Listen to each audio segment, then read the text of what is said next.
आप सभी का स्वागत है मेरे चैनल सीटेड विद अनामिका में। तो आज की क्लास सीडीपी की क्लास है। ये क्लास ना तो बहुत हार्ड है और ना ही ज़्यादा मॉडरेट है। ये एक इजी क्लास है। आप इसको एक टेस्ट की तरह फटाफट लगाते जाइए कि इस क्लास में आपके कितने प्रश्न सही है। आई थिंक आपके इसमें सभी प्रश्न सही जाने चाहिए, क्योंकि आप खुद ही देख लीजिए कि कितने सही जा रहे हैं। पहला है, पियाजे के अनुसार औपचारिक संक्रियात्मक अवस्था का प्रमुख गुण है संरक्षण, काल्पनिक निगनात्मक चिंतन, आत्मकेंद्रिता या वस्तु स्थायित्व। तो बस लगाइए इसका सही उत्तर। तो इसका सही उत्तर है ऑप्शन बी, काल्पनिक निगनात्मक चिंतन। ठीक है, नेक्स्ट क्वेश्चन है।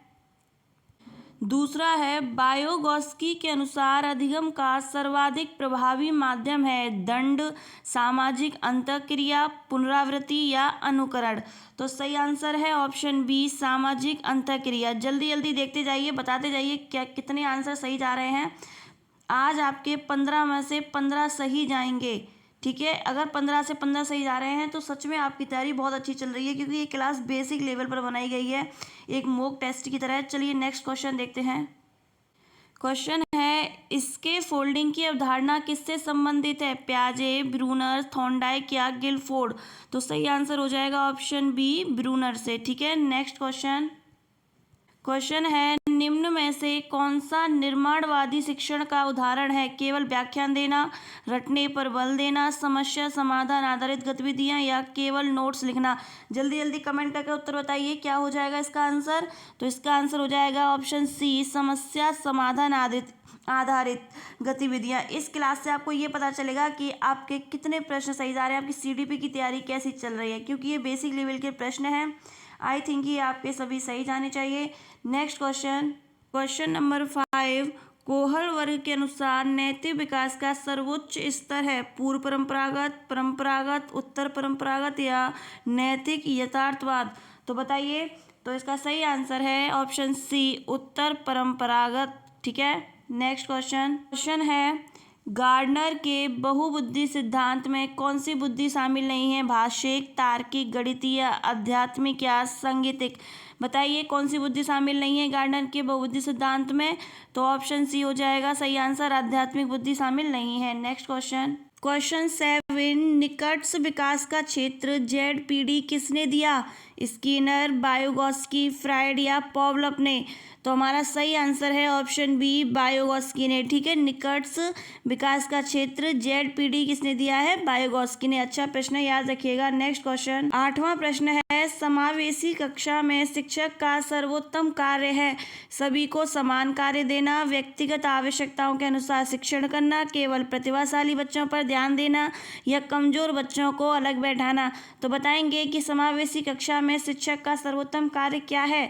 बेसिक लेवल का प्रश्न है, बताइए, कमेंट करिएगा क्या आंसर हो जाएगा इसका। तो इसका आंसर हो जाएगा ऑप्शन बी, व्यक्तिगत आवश्यकताओं के अनुसार शिक्षण करना। ऑप्शन बी हो जाएगा सही आंसर। नेक्स्ट क्वेश्चन 9, अधिगम का स्थानांतरण सबसे अधिक कब होता है? जब विषय असंबंधित हो, जब पूर्व एवं नवीन अधिगम में समानता हो, केवल रटने से या परीक्षा के समय। बताएंगे 9वें का आंसर क्या हो जाएगा। तो क्वेश्चन नंबर 9 का आंसर हो जाएगा ऑप्शन बी, जब पूर्व एवं नवीन अधिगम में समानता हो। नेक्स्ट क्वेश्चन नंबर 10, थॉर्नडाइक का प्रभाव नियम किससे संबंधित है? स्मृति, प्रेरणा, संतोषजनक परिणाम से अधिगम सुदृढ़ होना या दंड। तो बताएंगे। तो इसका सही आंसर है ऑप्शन सी, संतोषजनक परिणाम से अधिगम सुदृढ़ होना। नेक्स्ट इंपोर्टेंट क्वेश्चन है, ब्लूम के संज्ञानात्मक क्षेत्र का सर्वोच्च स्तर कौन सा है? ज्ञान, अनुप्रयोग, मूल्यांकन या सृजन। तो सही आंसर हो जाएगा ऑप्शन डी, सृजन। ठीक है, नेक्स्ट क्वेश्चन देख लेते हैं। क्वेश्चन नंबर 12, फॉर्मेटिव मूल्यांकन का उद्देश्य है केवल अंक देना, सीखने में सुधार करना, पदोन्नति करना या चयन करना। तो सही आंसर बताएंगे। सही आंसर हो जाएगा ऑप्शन बी, सीखने में सुधार करना। ठीक है, क्लास अच्छी लग रही है ना, तो क्लास को लाइक कीजिएगा और चैनल को सब्सक्राइब करिएगा। डेली आपको ऐसे ही प्रैक्टिस सेट देखने को मिलेंगे।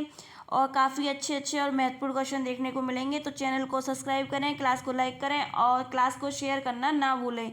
नेक्स्ट क्वेश्चन है, यदि छात्र स्वयं ज्ञान का निर्माण करता है तो यह किस सिद्धांत का आधार है? व्यवहारवाद, निर्माणवाद, परिपक्वतावाद या मनोविश्लेषण।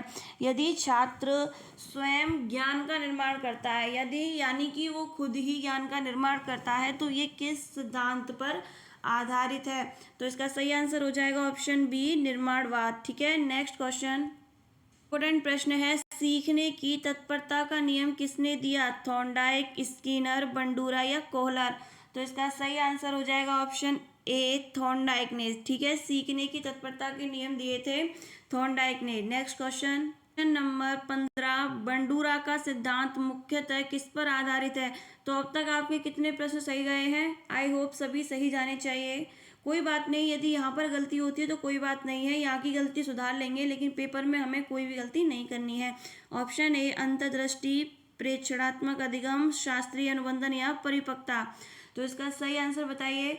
तो सही आंसर हो जाएगा ऑप्शन बी, प्रेक्षणात्मक अधिगम। ठीक है, अगला प्रश्न बहुत ही अच्छा और महत्वपूर्ण प्रश्न है, यूपी टेट हो या सी टेट परीक्षा में पूछा जा सकता है या जाता है, पूछा ऐसा पेपर ये काफ़ी बार पूछा जा चुका है। बुद्धि का द्विकारक सिद्धांत किसने दिया? स्पीयरमैन, थर्स्टन, गार्डनर या गिलफोर्ड। तो इसका सही आंसर हो जाएगा ऑप्शन ए, स्पीयरमैन। बुद्धि का द्विकारक सिद्धांत स्पीयरमैन ने दिया था। क्लास अच्छी लग रही है तो क्लास को लाइक कीजिए। ठीक है, नेक्स्ट क्वेश्चन देखते हैं।